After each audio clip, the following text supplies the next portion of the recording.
Welcome to the Windows Computer and Technology channel. And in Windows 11 24H2, there's a few different things that are changed.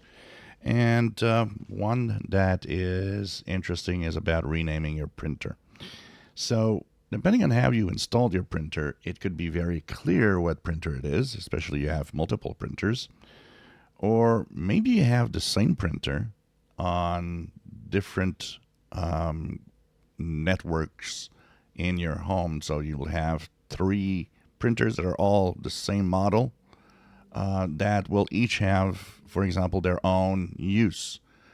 So, maybe you want to name it, printer, kitchen printer, or, office printer, or living room printer, or so on, whatever you want to name them so that you can identify them easily rather than having obscure HP, 3650, C9 do be whatever, and you're like, I never know which one is which. So in Windows 11 24H2, you can go into your Settings app, go into the Bluetooth and devices, and go into the printers and scanners. Here you'll have an option when you click your printer that you're using to go to additional printer settings. And here you can rename the printer.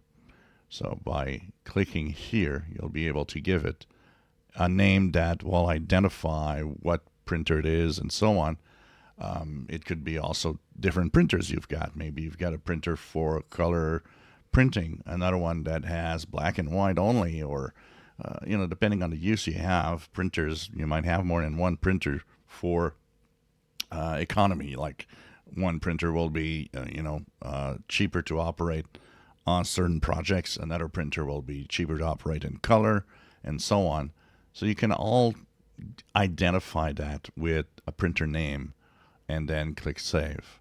So this is a cool feature. So all you have to do is just identify it. So here is like, you could put, color, ink, inkjet, for example, or whatever project you're doing and whatever type of printer it is. Give it a name that you know it will be. And if you're not sure, well, you can also give it a name just by where it is placed in the office, for example. If you enjoy my videos, please subscribe, give us thumbs up. Thank you for watching.